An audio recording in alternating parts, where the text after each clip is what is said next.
My name is Claire Donovan. I'm 35 years old. And the night my mother introduced me as the difficult one at a charity dinner in Boston, I finally understood why my life had always felt like something I was borrowing instead of owning.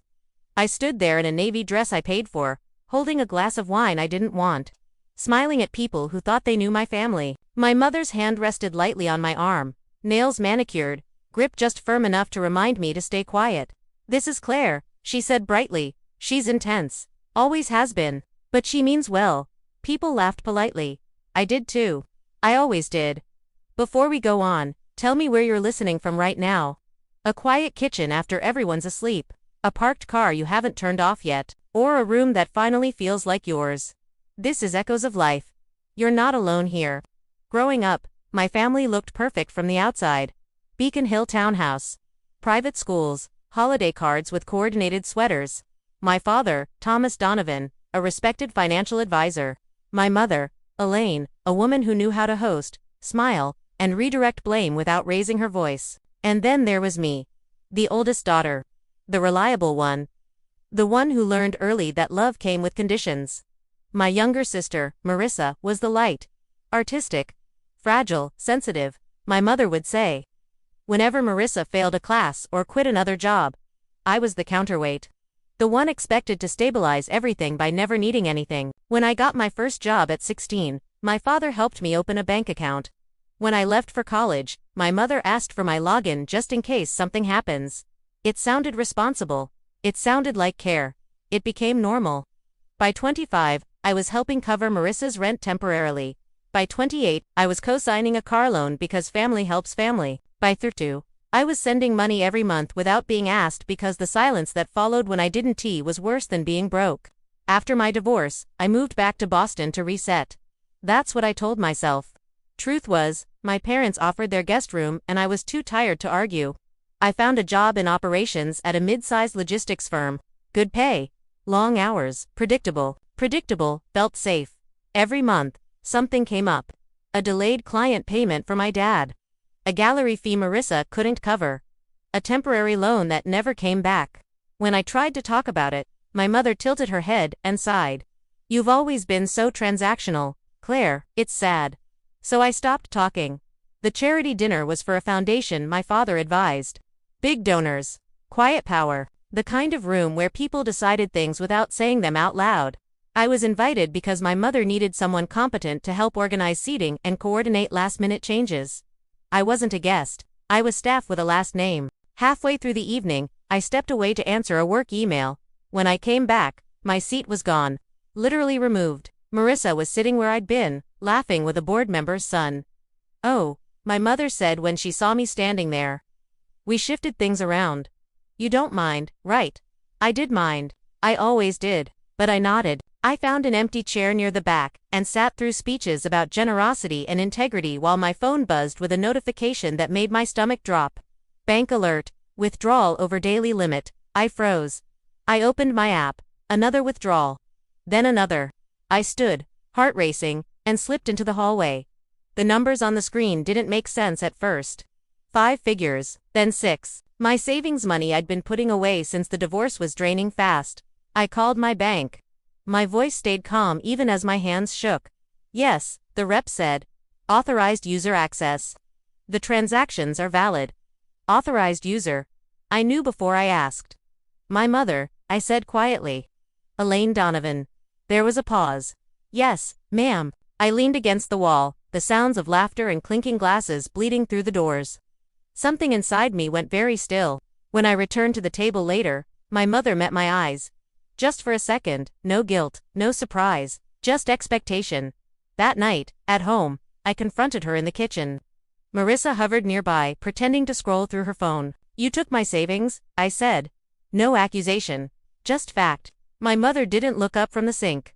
"We needed it." "For what?" "For now," she replied. "Your father's client delayed payment. And Marissa has an opportunity in New York. This is an investment in family. You didn't ask." She turned then. Her expression hardened. "Because you would have made it complicated." I felt something crack, not loudly, cleanly.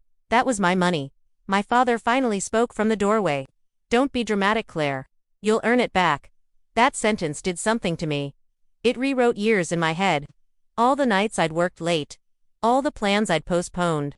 All the times I'd told myself this was temporary. Temporary had become permanent. I didn't scream. I didn't cry. I went upstairs, packed a bag, and booked a hotel downtown. The next morning, I called in sick and went straight to my bank. Closed the account. Opened a new one at a different institution. Changed every password. Froze my credit. It felt illegal. Like I was stealing something back that was never supposed to be mine. By afternoon, my phone was blowing up. Elaine, what are you doing? Elaine, this is irresponsible. Marissa, Mom's really upset, you didn't have to overreact. Thomas, come home. Let's talk like adults. I didn't respond. Instead, I pulled my credit report. That was when the floor dropped out. Accounts I didn't recognize. A line of credit opened 2 years ago. A personal loan. A credit card maxed out. All in my name. I sat there, staring at the screen, heart pounding, while the receptionist at the cafe asked if I wanted another coffee. I nodded, even though my hands were numb. This wasn't borrowing. This was strategy. I called a lawyer I found through a colleague. Mid-40s sharp voice. No nonsense. Her name was Rachel Kim. She listened without interrupting as I laid it all out. When I finished, she exhaled slowly. Claire, she said, this is financial abuse. And possibly fraud. They're my parents, I said automatically. They're adults, she replied, and they knew exactly what they were doing. That night, I didn't sleep. I made a list. Every transfer. Every time I'd handed over access. Every document I remembered signing without reading because I trusted them. Trust. That word felt foreign now. 2 days later, I returned to the townhouse while my parents were out. I needed my birth certificate, my social security card, things they'd insisted on keeping safe. I found them in a locked drawer in my mother's study. Along with copies, lots of copies, I took photos of everything. Then I left. By the end of the week, Rachel had filed disputes, fraud alerts, and documentation requests. We moved quietly. No confrontation. No warnings. The silence stretched. Then, on Friday afternoon, my mother called from an unfamiliar number. Her voice was soft, controlled. Claire, she said, we need to talk.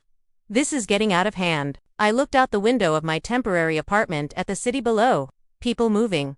Living. Unaware. It already was, I said. I'm just finally seeing it. You're hurting your family, she replied. I closed my eyes. No, I said calmly. I stopped letting you hurt me. There was a long pause.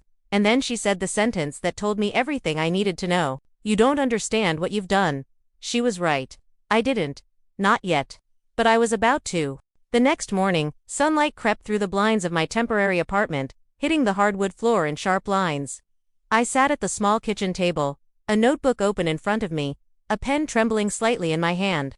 Everything from the night before the stolen savings, the unauthorized credit accounts, the betrayal was now inked in front of me. Each line a reminder that I had been invisible in my own family's life, and yet, invisible no more. Rachel Kim had told me to stay calm. Document everything. Don't confront. Don't explain beyond what was necessary. This wasn't about revenge, it was about control, about visibility. About stopping the pattern of erasure that had defined my existence since I was a teenager. I poured coffee, dark and strong, and let the warmth ground me.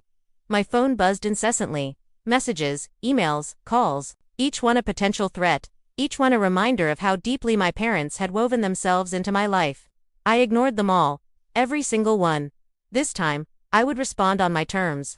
I would respond as Claire Donovan, not the daughter who always understood or accommodated. I started with the credit accounts. Lines of credit, personal loans, maxed out credit cards, all cleared with Rachel guiding me through the process. Every phone call with a bank or credit bureau was precise, direct, almost surgical. I was no longer the apologetic girl who whispered her concerns. I was a professional, commanding respect with nothing more than facts and deadlines. By noon, I had established a digital fortress. New accounts, new passwords, identity alerts, fraud locks. My finances were mine again. My past obedience, the automatic handovers, the quiet payments, the silent acquiescence had been a gift they exploited, and I was finally taking it back. Next came the townhouse. Rachel had advised against confrontation, but I needed a psychological victory.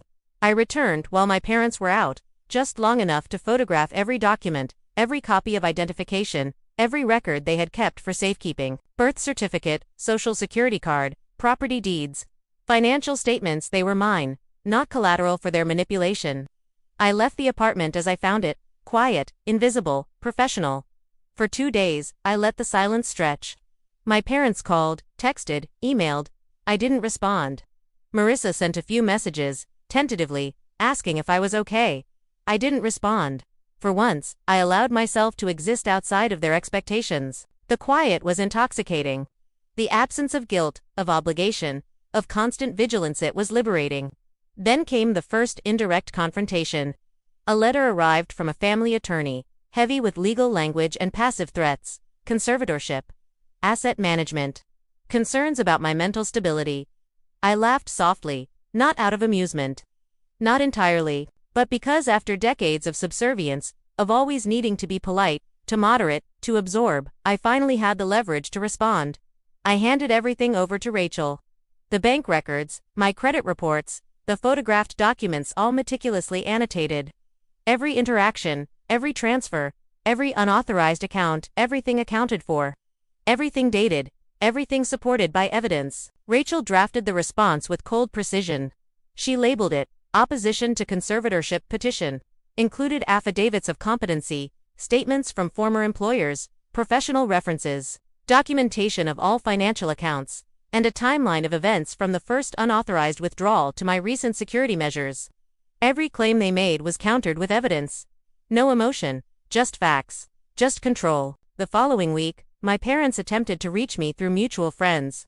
Invitations, casual calls, concerned inquiries. I remained silent. Every call went straight to Rachel, who responded firmly: cease and desist. Stop contacting Claire directly. Stop spreading misinformation. Stop implying she was unstable. It was the first time in my life I had seen them pushed back, not with yelling, not with confrontation, but with the undeniable, methodical clarity of someone who had always been underestimated. One evening, after a long day of coordinating with Rachel, I sat in my temporary apartment, staring out at the Boston skyline. I allowed myself a small smile. This was the first night I hadn't felt like a guest in my own life. The weight of obligation, of debt, emotional, financial, invisible, was lifting. Then, unexpectedly, Marissa called. "Claire." "I didn't know," she said quietly, her voice trembling. "I didn't realize how much they did." I didn't answer immediately. I let her words hang. Then finally I spoke. "I'm not here to explain. I'm here to protect myself. If you want to be part of that, you'll respect it. Otherwise, you'll watch from the sidelines." She was silent for a long moment. Finally, she whispered, "I understand." I hung up, and in that moment, the last thread of my old self, the one who always accommodated, always mediated, always forgave without acknowledgement, snapped. The next challenge was the townhouse itself. My parents had assumed that removing me from the finances would give them power over the property, over my life. But I had Rachel, documentation, proof of contributions, and most importantly, a new mindset. I began the process of reclaiming my legal and financial stake. Every payment I'd made, every renovation, every improvement, they were on record. Court filings followed. Depositions, evidence submitted in meticulous order. My parents' attorney tried to paint me as emotional, reactive, unstable. Rachel countered with calm authority, presenting everything: credit reports, bank statements, prior contributions, affidavits, and the documentation of the fraud. The courtroom was quiet, respectful, and for the first time, I was not invisible. Weeks later, the judge ruled in my favor. Conservatorship dismissed. Asset protection granted. My parents' attempts to manipulate and erase me legally stopped cold. I didn't celebrate loudly. There was no triumphant speech. Just relief, clean and absolute. I moved back into my townhouse under my own terms. Locks changed. Security upgraded. Personal accounts fully separated. No longer obligated. No longer invisible. No longer borrowed. My life was mine. Months later, I attended a professional gala, not as a daughter, not as a caretaker, but as Claire Donovan, event planner, financial survivor, and unbroken woman. I walked the room with shoulders back, spine straight, a soft, confident smile. People admired my poise, unaware of the battles fought quietly in the background. And I realized something profound. Survival isn't always about confrontation. Sometimes, it's about reclaiming the narrative, reclaiming the space, and quietly, methodically, making sure no one else ever erases you again. That night, I returned to the townhouse, brewed tea, and allowed myself to sit in the silence. No calls, no obligations. Just me, Claire Donovan. Fully present, fully visible, and finally, entirely free.